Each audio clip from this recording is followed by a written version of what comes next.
चार ब्राह्मण जो जो चार वर्ण बनाया, इन तीनों वर्ण के बाद जो एक वर्ण बना शूद्र, उस शूद्र में 6743 जातियां बना करके इस देश को खंडित कर दिया। और उसने एक व्यवस्था बनाई, कैसे ये अलग रहेंगे।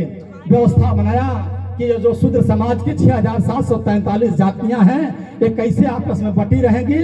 उसने कहा कि इनके कुरी में ही इनके कुरी की शादी होगी। उसने व्यवस्था बनाया कि इनके कुरी में ही इनके कुरी की शादी होगी।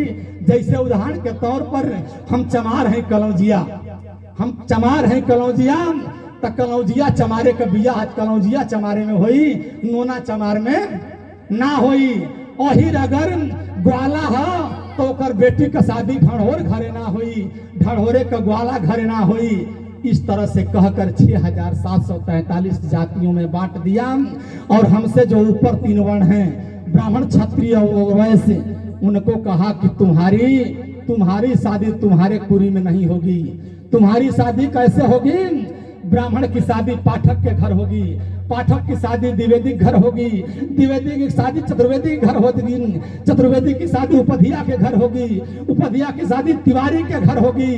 इसका मतलब ये था कि जब इस तरह से अलग कुरी में शादी होगी तो इनसे जो बच्चा होंगे वो क्रॉस बीज वाले होंगे, बड़े होनहार होंगे, क्रॉस बीज वाले होंगे, बड़े होनहार होंगे। और दूसरी चीज की देश में सारे आपस में रिश्तेदार होंगे। चाहे वो मिश्रा जी जीत जा तब वो फूफा लगेलन, और तिवारी जी जीत जा तब वो मामा लगेलन, और पाठक के जीत जा तब वो नाना लगेलन।